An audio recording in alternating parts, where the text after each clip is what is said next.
नमस्कार दोस्तों, टीम आयाम के यूट्यूब चैनल पर आपका स्वागत है।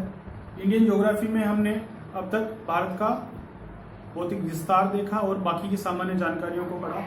इस वीडियो में हम भारत के भौतिक प्रदेशों को पढ़ते हैं। भौतिक प्रदेश से क्या तात्पर्य होता है? किसी भी भूभाग को पढ़ने के लिए हम उसे कुछ खंडों में विभाजित करते हैं। उसकी विविधताओं के कारण किसी भूभाग को हम कुछ पार्ट्स में विभाजित करते हैं ताकि हमें उसे समझने में आसानी रहे। विविधताएं तो उसकी होती है और उसको पढ़ने के लिए भी एक आसानी रहे, इसलिए हम उसको अलग अलग भौतिक प्रदेशों में बांटने का प्रयास करते हैं। इसी तरीके से हम भारत के भी अलग अलग भौतिक प्रदेश बनाकर पढ़ेंगे ताकि हमको उसकी विविधताएं भी दिखे और उसको समझने में पढ़ने में भी आसानी रहे। ये चैप्टर ये बहुत महत्वपूर्ण चैप्टर है। इसे आप इतना अच्छे तरीके से पढ़े ताकि जब भी ये चैप्टर खत्म हो तब आपको लगे कि जैसे आपका ज्योग्राफी वाला सेक्शन अच्छी तरीके से कंप्लीट हो गया। ये चैप्टर जिसका अच्छे से कंप्लीट होता है उसके अंदर एक कॉन्फिडेंस डेवलप होता है कि उसे ज्योग्राफी काफी अच्छी तरीके से आ गई। आपने बचपन में देखा होगा जब स्कूल डेज में थे, 10वीं 12वीं के आसपास जिन लोगों को टेंस नहीं आता था इंग्लिश के अंदर, उन्हें अंग्रेजी समझने में बहुत समस्या आती थी, है ना। तो लोग ऐसा बोलते थे कि टेंस समझ लो, बाकी अंग्रेजी बहुत आसान है। तो वही जो इंग्लिश के टेंस होते थे ना, उसी तरीके से ज्योग्राफी के इंडियन ज्योग्राफी को समझने के लिए भौतिक प्रदेश का चैप्टर बहुत महत्वपूर्ण है। ये चैप्टर अगर आपने अच्छे से कर लिया तो आपका ज्योग्राफी का सेक्शन बहुत ही आसान हो जाएगा। आगे का पूरा रोड मैप आपके लिए क्लियर हो जाएगा और आप बिना बाकी के चैप्टर पढ़े भी अगर इंडियन ज्योग्राफी का कोई सेक्शन अगर आपसे सवाल पूछा जाता है किसी सेक्शन से, तब भी आप उसको अटेम्प्ट करने का प्रयास कर सकते हैं। बहुत ही महत्वपूर्ण चैप्टर है। एक एक चीज को ध्यान से पढ़िएगा। कोई दिक्कत लगे तो मुझे आप कमेंट सेक्शन में कमेंट करके मेरे से पूछ लीजिएगा। प्रयास करूंगा आपको वो जितनी भी दिक्कतें होगी उनको अपन उनको पूरा सोल्व करने का प्रयास करेंगे। तो अपन पढ़ते हैं भौतिक प्रदेश। भौतिक प्रदेश का मैंने मतलब बताया आपको, किसी भूभाग को अलग अलग क्षेत्रों में विभाजित करना उसकी विविधताओं के कारण। तो भारत भी क्या है, बहुत बड़ा भाग है, ठीक है। हमने जो मानचित्र में देखा, आज मानचित्र नहीं पढ़ रहा था, ऐसे ही पढ़ रहे हैं। बोर्ड में जगह कम रहती है इसलिए मानचित्र को भी नहीं बना रहा हूं। जहां जरूरत होगी मैं आपको मानचित्र बताते चलूंगा। भौतिक प्रदेश मतलब अलग अलग भूभागों के रूप में पढ़ना उसकी विविधताओं के कारण। तो भारत को भी हम मोटे मोटे तौर पर 4 भौतिक प्रदेशों में बांट लेते हैं। सामान्य रूप से हम भारत को कितने भौतिक काम कर रही है, सामान्य रूप से हम भारत को सामान्यतया भारत को 4 भौतिक प्रदेशों में बांटा जाता है।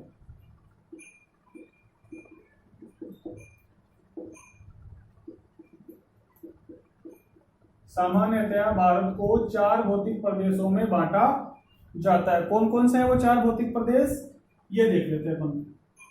पहला हिमालय क्षेत्र, हिमालय प्रदेश कर लो, हिमालय क्षेत्र कर लो। दूसरा उत्तर का विशाल मैदान,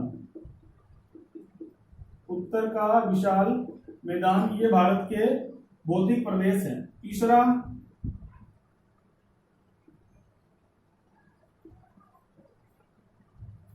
प्रायद्वीपीय पठारी प्रदेश और चौथा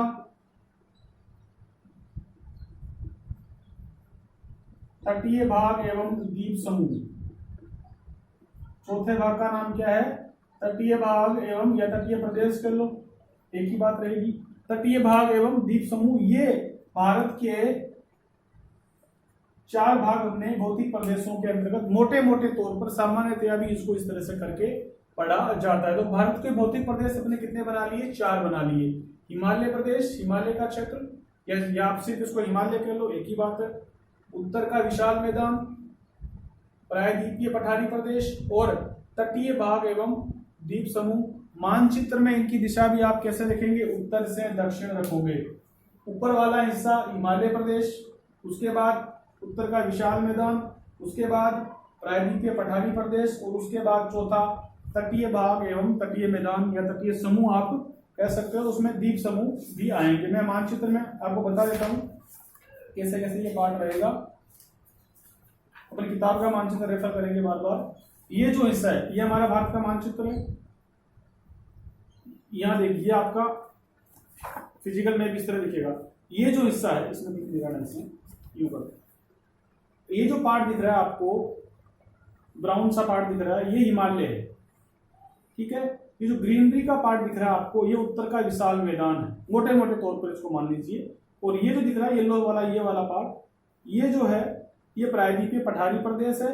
और जो समुद्र की सीमा के पास लगा हुआ है इसको बोलेंगे तटीय भाग। और द्वीप समूह कौन से? अंडमान निकोबार और लक्षद्वीप समूह। ये भारत के मोटे मोटे 4 भौतिक प्रदेश हमने इस तरह से देख लिए। किसी भी जगह को पढ़ने के लिए हमें भौतिक प्रदेशों में तो उसे बांटना पड़ेगा। तो भारत को भी अपन ने अच्छी तरीके से समझने के लिए भारत के भौतिक प्रदेशों में इन्हें 4 भागों में हमने बांटने का काम किया। यहाँ तक आपने चीजें कॉपी में उतार ली थी। इसके बाद अपन एक एक भाग को अच्छे से पढ़ने का प्रयास करेंगे। तो पहला भाग कौन सा है? हिमालय प्रदेश। भारत का भौतिक प्रदेश अपन पढ़ रहे हैं और भौतिक प्रदेशों में पहला चैप्टर कौन सा है? हिमालय।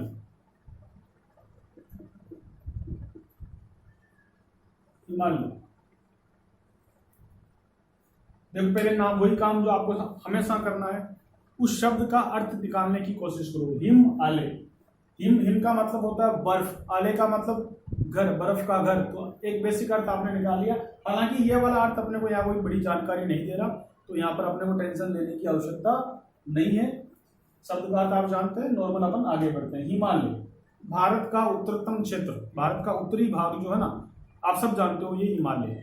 यहां से हमें क्या क्या पढ़ना? देखिए, मैं आपको ज्योग्राफी में कोई आपको कॉलेज का ज्ञान नहीं दे रहा, मैं आपको एमएससी या बीए के लेवल, एमए के लेवल का ज्ञान नहीं है। अपने को वो चीजें पढ़नी है जो कंपटीशन के एग्जाम में पूछी जाती है।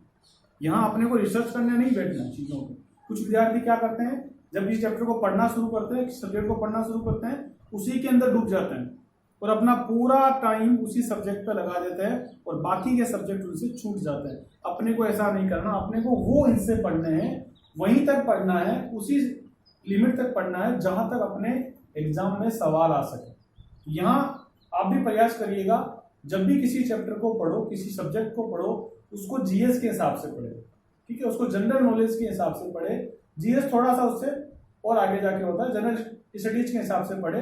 थोड़ा अपने कंसेप्ट क्लियर रखें और उतना डीप जाके नहीं पढ़ना है। क्यों नहीं पढ़ना है? क्योंकि आपको यहाँ पर ज्योग्राफी में एमए नहीं करनी है, हमको ज्योग्राफी में रिसर्च करने की आवश्यकता बिल्कुल भी नहीं है। अपने को केवल यहाँ पर कंपटीशन के एग्जाम में जो सवाल आते हैं उनका आंसर किस तरह दे, ये कैपेबिलिटी अपने को यहाँ पर हासिल करनी है। अगर एमए करनी है तो कॉलेज में एडमिशन ले, यूनिवर्सिटी में एडमिशन ले, वहां जाकर के एमए करें। यहाँ अपन एमए करने वाले पर्पज से नहीं पढ़ेंगे, अपने को यहाँ पर सामान्य जानकारियां ही रखनी है। फिर भी मैं प्रयास करूंगा जहां तक आपके कंसेप्ट फंसे चीजों को लेकर के, उनको जितना हो सके अपन सॉल्व करते जाएंगे। तो हिमालय भारत के नक्शे में आपने देखा ऊपर वाला जो क्षेत्र है उसे कहते हैं अपन हिमालय। अब ये कैसे बना? पहली चीज तो यही होती है कि ये हिमालय का क्षेत्र बना कैसे, इसका निर्माण कैसे हुआ। आज जहां हिमालय के बड़े बड़े पहाड़ अपने को दिखाई देते हैं, ये पूरा हिस्सा बना कैसे, निर्माण कैसे हुआ? सबसे पहली बात तो यही फंस जाती है। हालांकि मैं मानता हूं एग्जाम में कभी नहीं आएगा कि निर्माण कैसे हुआ बताओ। हाँ, मेंस लिख रहे हो तो अलग बात। बहुविकल्पात्मक सवालों में आपको सामान्य पेपरों में कभी ऐसा नहीं पूछेगा कि हिमालय का निर्माण बताओ कैसे हुआ, प्रक्रिया बताओगी। मेंस के पेपरों में पूछा जाएगा हिमालय से सवाल। जो आपके एमसीक्यू वाले चैप्टर है यहाँ थोड़े अलग आते हैं, पर मैं अगर चैप्टर को शुरू कर रहा हूं तो थोड़ा बताने का प्रयास कर लेता हूं। आपने सुना होगा जब पृथ्वी का निर्माण हुआ, शुरुआत में आपने देखा कि एक पेंजिया नाम का भूखंड था, उसमें विस्फोट हुआ और वो 2 टुकड़ों में बटा। ऊपर की जो उत्तर वाला क्षेत्र था, भूखंड था, उसे कहा गया अंगारा लैंड, ठीक है। और नीचे वाला भाग था उसे क्या बोला? गोंडवाना लैंड। और इसी हिस्से से भारतीय प्लेट थी, इंडो ऑस्ट्रेलियन प्लेट, ठीक है। तो इस तरह से इंडो, जो अंगारा लैंड था ना भाग, यू देखिए आप, ये पेंजिया मान लो, ठीक है। चारों ओर पानी था पेंजिया के। बहुत पीछे चला जा रहा हूं इसके अंदर, फटाफट कंप्लीट करते हैं इसको। ये जब टूटा तो ये 2 भूखंडों में टूट गया और यहां हो गया पानी। इस हिस्से को बोला गया टैथिस सागर। जो बीच में पानी था उसे बोला गया टैथिस सागर। ये हिस्सा कहलाया अंगारा लैंड, ये गोंडवाना लैंड था। तो इस अंगारा लैंड की जो प्लेट थी उसे बोला यूरेशियन प्लेट। इसे क्या बोला है इस वाले हिस्से को? Eurasian plate. और ये जो प्लेट यहां से निकल करके आगे बढ़ी उसे कहा गया इंडो ऑस्ट्रेलियन प्लेट, या आप कह सकते हो कि भारतीय प्लेट, इंडियन प्लेट। हुआ क्या, अब यहां से समझिए, यहां से एक भूखंड टूट करके गति करना शुरू किया। यहां से ये जो हिस्सा था ना, ये वाला, ये हिस्सा टूट करके, मैं आप कच्चे चित्र के रूप में बता रहा हूं उसको, अब यहाँ पे बड़ा सीरियस लेकर ना पड़े, आपको ये समझाने के लिए पढ़ा रहा हूं कि हिमालय का निर्माण कैसे हुआ। यहां से एक प्लेट टूट करके आगे निकली जिसका नाम था भारतीय प्लेट। यहां पर जो प्लेट थी उसका नाम था यूरेशियन प्लेट। अब दोनों प्लेटें जब आपस में टकराई तो ये तैतीस सागर जो था ना, और ये कोई एक दो साल की बात नहीं है, कई साल लग गए इसके अंदर, बहुत खूब सारे साल लगे तब जाकर के बना। तो बीच में था तैतीस सागर, यहाँ इनके बीच इनका अपरदन होता रहा, इनके अवशेष से ये तैतीस सागर में मलबा जमता गया। और जब से दो प्लेटें आपस में टकराने लगी, ये प्लेट और ये प्लेट, और यहाँ पर पानी, यहाँ पर क्या था, यहाँ समझिए तैतीस सागर। जब ये प्लेट आगे बढ़ी, इस प्लेट के पास जाने लगी, तो यहाँ जो पानी था ना, यहाँ मलबा जमता गया, कीचड़ जमता है ना जिस तरह, वो कीचड़ जमता गया, मलबे की तरह जमता गया। एक दिन वो जब प्लेट पास जाएगी तो ये यहाँ जो मलबा भरा होगा वो क्या हो जाएगा, तो वो यहाँ पर यूं ऊंचाई ले लेगा।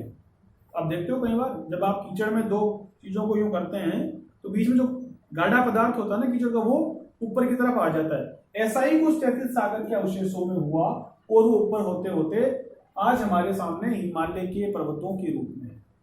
तो आप इन शॉर्ट क्या कहेंगे, हिमालय का निर्माण इंडियन प्लेट और यूरेशियन प्लेट के आपस में टकराव के कारण, जो नीचे के भूभाग थे, जो मलबा था इसका यहां से, और इनके टकराव के कारण जो भूभाग ऊपर उठा, उसके रूप में हिमालय का निर्माण हुआ। ये इसके निर्माण की बात आपको यहाँ पर समझनी है कि हिमालय का निर्माण कैसे हुआ, इंडियन प्लेट और यूरेशियन प्लेट के टकराने के कारण। इन शॉर्ट आप क्या लिखोगे, हिमालय का निर्माण कैसे हुआ,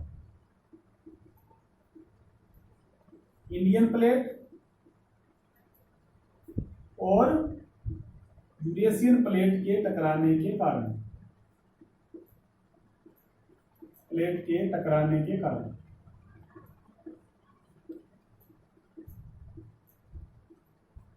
पहला कारण ये यहां होगा। इसके बाद क्या करना है, तैतीस सागर के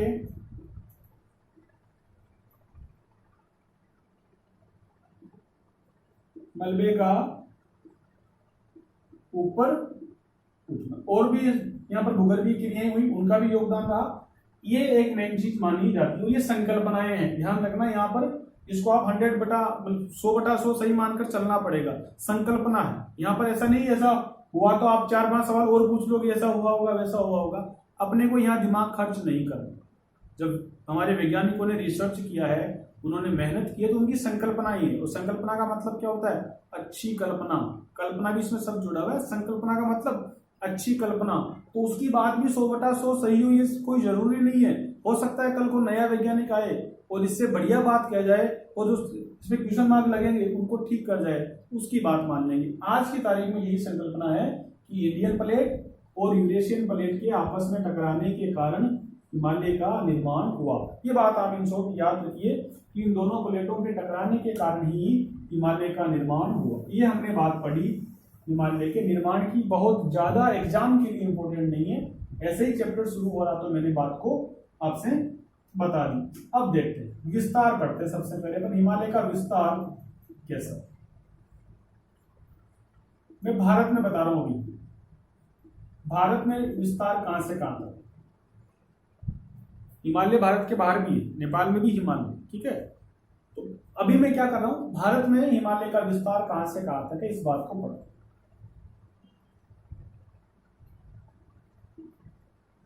नंगा पर्वत से नामचा पर्वत, नंगा पर्वत से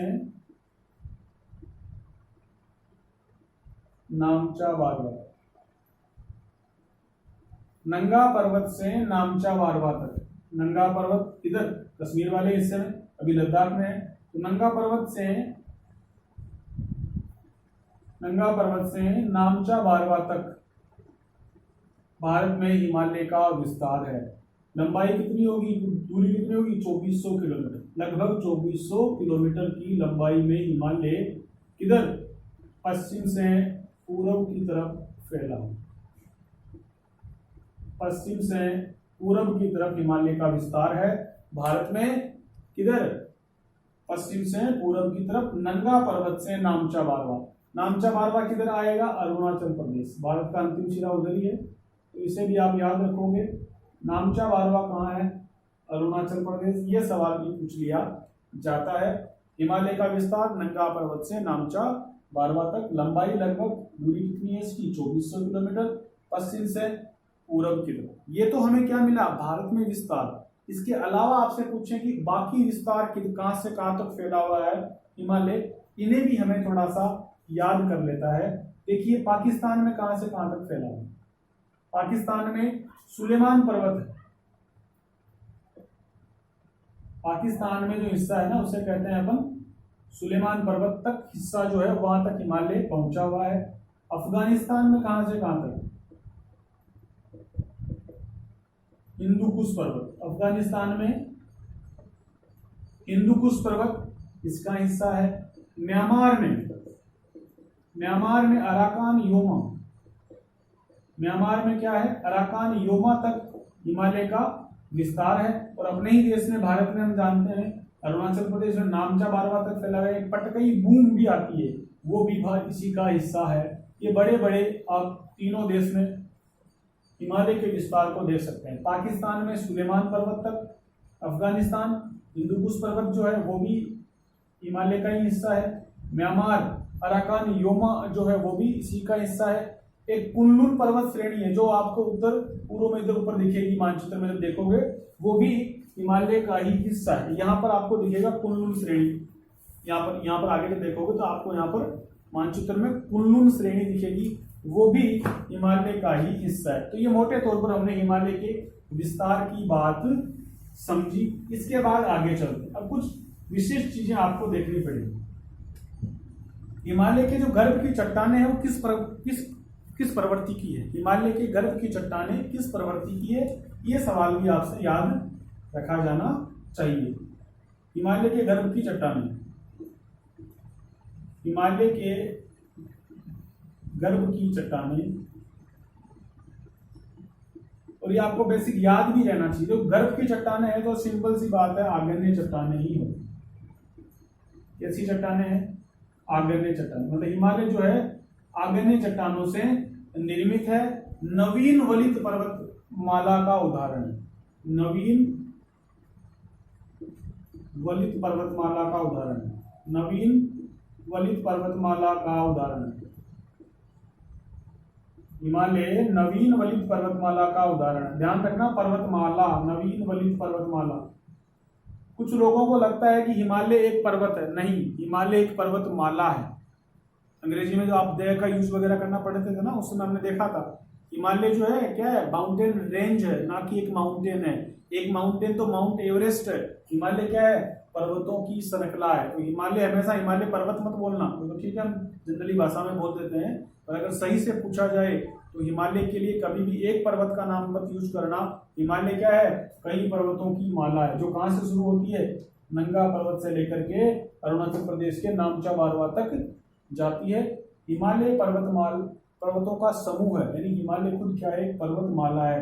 कैसी पर्वतमाला है, नवीन वलित पर्वतमाला है, मतलब नई बनी हुई। अभी हमको लगता है बहुत पुराना है, किंतु जब तो भूगोल का जो टाइम उसका एक टेबल है उसके अंदर ये कैसा है, नवीन पर्वतमाला है। अरावली जो है ना वो प्राचीन पर्वतमाला, ध्यान रखना, अरावली जो है वो प्राचीन पर्वतमाला है और हिमालय कैसा है, नवीन वलित पर्वतमाला। ये आप इन सवालों को रट्टा मार के रखिए, कभी कभी आपसे मिलान करने वाले सवालों में पूछा जा सकता है। तो हिमालय कैसा है, नवीन वलित पर्वतमाला है, और अरावली कैसी है, प्राचीन पर्वतमाला है।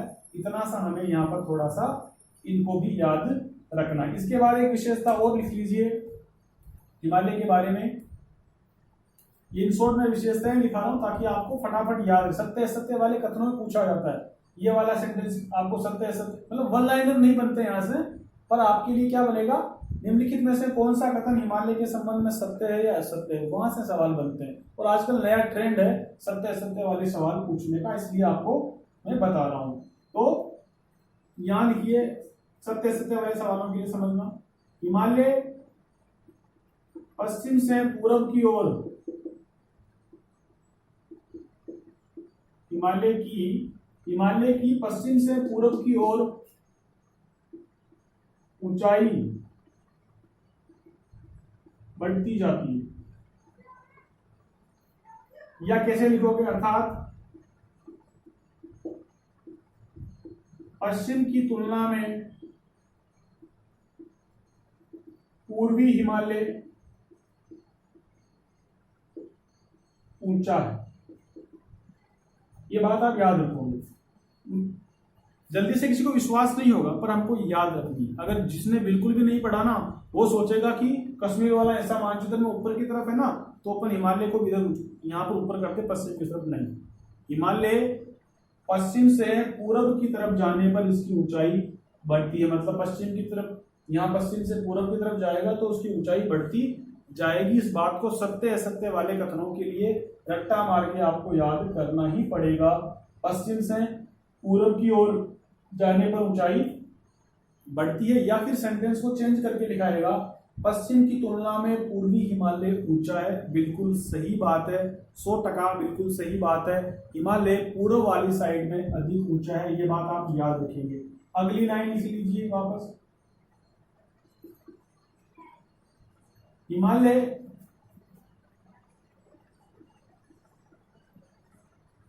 पश्चिम में अधिक चौड़ा है।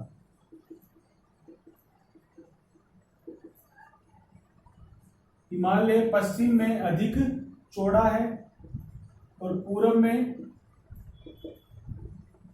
कम चौड़ाई है। मतलब यहां पर उल्टा हो जाएगा। इन दोनों लाइनों को याद रखना। ये दोनों लाइनें सत्य असत्य वाले सवाल बनाने के लिए बिल्कुल पर्याप्त है।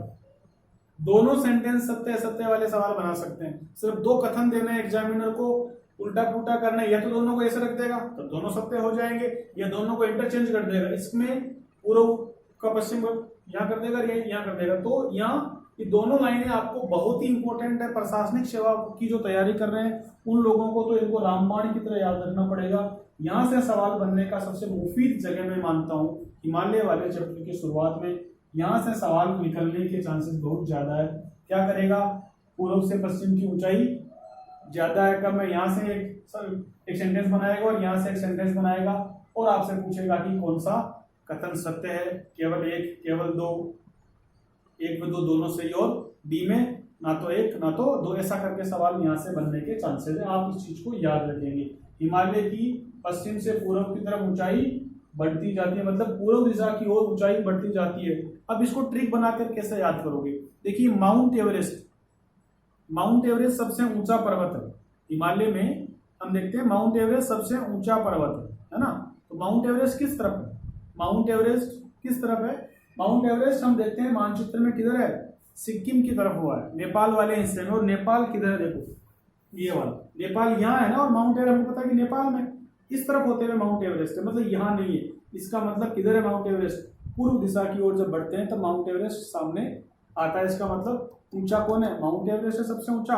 तो आप भी करेंगे कि माउंट एवरेस्ट पूर्व दिशा की ओर जा रहा है, तो अपने को मानना है बिल्कुल। ये आपको ट्रिक है याद करने की, इसलिए याद रखना कि पूर्व की तरफ ऊंचाई बढ़ती है, चौड़ाई पूर्व की तरफ कम होती है, पश्चिम की ओर चौड़ाई ज्यादा होती है। एक और चीज, एक और सत्य असत्य वाले कथनों में याद रखना,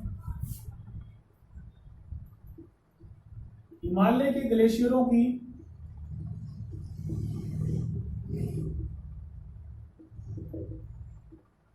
पिघलने की गति तेज है, की गति तेज है। जो यूपीएससी और आरएस और पीसीएस की जो तैयारी कर रहे हैं उन लोगों के लिए ये चैप्टर काफी ठीक रहेगा। यहाँ से बहुत सारे सवाल बन सकते हैं। एक और सेंटेंस आपको मिल जाएगा, हिमालय की जो ग्लेशियर है, तो हिमनद है हिमालय के जिनमें बर्फ जमी होती है, बाद वो पिघलते हैं ताकि नदियों में पानी आए। तो हिमालय के ग्लेशियरों के पिघलने की गति तेज है, इस बात को भी याद रखना। यूपीएससी में एक बार कहीं ना कहीं ये आया हुआ है, हिमालय के ग्लेशियरों की पिघलने की गति तेज है, इसीलिए हिमालय से निकलने वाली नदियों में जो सदा नीरा होती है उनमें वर्ष भर पानी रहता है, क्योंकि ये ग्लेशियर जो ना ये लगातार पिघलते रहते हो। जब अगर लगातार पानी उनसे निकलता रहेगा तो उनकी स्पीड भी ज्यादा रहेगी और पानी उनमें हमेशा उपलब्ध रहेगा। और बाकी उतर के विशाल मैदान में आते हुए नदियों में बारिश की वजह से भी बहुत सारा पानी आ जाता है। ये भी आप याद रखोगे। हिमालय के ग्लेशियरों के पिघलने की गति कैसी है? तेज है। हिमालय एक नवीन वलित पर्वतमाला है, इसे भी याद रखेंगे। और हिमालय में आज भी परिवर्तन हो रहे हैं, ये वाली बात भी आप रखोगे। आज भी हिमालय का निर्माण जारी है। आज भी हिमालय का निर्माण जारी है। ये हमको नंगी आंखों से नजर नहीं आएगा। आप सोचोगे कैसे जारी है, कितना बढ़ा कितना घटा। एक आदमी के जीवन में ज्यादा हमको उसमें एहसास नहीं हो पाता है, हजारों सालों की प्रक्रिया है। तो वो प्रक्रिया के अंदर आज भी हिमालय का निर्माण जारी है। आज भी हिमालय क्षेत्र में जब भूकंप आता है और भी कई प्रकार की भूगर्भीय प्रक्रियाएं होती है, क्रियाएं होती है, उनसे हमको वैज्ञानिकों ने रिसर्च करके मालूम किया है कि आज भी हिमालय में निर्माण, आज भी हिमालय का उभार जो है ना वो जारी है। मतलब इसका उभार, निर्माण का मतलब क्या है? उभार, नया हिमालय बनना, उसकी ऊंचाई बढ़ना, इसमें बदलाव आना, ये आज भी जारी है। इसलिए हिमालय को नवीन वलित पर्वतमाला कहा जाता है। ये वाले फैक्ट हमने एक छोटे से लेक्चर में देखे। अब हम देखते हैं हिमालय के कितने भाग हैं, हिमालय को हम कितने भागों में बांटते हैं। देखो इसके वर्गीकरण के अलग अलग तरीके हो सकते हैं। पहला तरीका अपन उस तरीके से वर्गीकरण करके देखते हैं। हिमालय के भाग 4 भागों में बांटते हैं, 4 भागों में वर्गीकरण करते हैं। हिमालय का अपन 4 भागों में वर्गीकरण करते हैं। वर्गीकरण क्यों करते हैं? ताकि पढ़ने में आसानी रहे। ऐसे तो पूरा हिमालय एक, उसको वैसे ही पढ़ सकते हैं सीधा सीधा। कोई यहाँ पे सरकार ने वर्गीकरण नहीं किया कि हमको ऐसे ही पढ़ना पड़ेगा, पर किताब वालों ने क्या किया है, समझाने में आसानी रहे और उनमें डिफरेंसेस जो है ना उनको आधार बनाकर वर्गीकरण करते हैं, ताकि स्टूडेंट्स के लिए पढ़ने में आसानी रहे। तो हमें भी वर्गीकरण करके ही पढ़ना पड़ेगा। तो हिमालय के वर्गीकरण 4 भागों में हिमालय को मुख्य रूप से बांटा गया। वो 4 हिस्से कौन कौन से? मेरे पेन में स्याही खत्म हो रही है। इस वीडियो में इतना ही पढ़ेंगे, अपन आगे बाकी लेक्चर में देखेंगे। चारों वर्गीकरण एक एक करके पढ़ेंगे। अभी अपन 4 वर्गीकरण फटाफट देख लेते हैं। 4 भागों में हिमालय को बांटा गया। पहला भाग कौन सा है? ट्रांस हिमालय। पहला भाग कौन सा है? ट्रांस हिमालय। दूसरा हिस्सा, दूसरा जो पार्ट है, भाग है, उसको बोलेंगे महान हिमालय।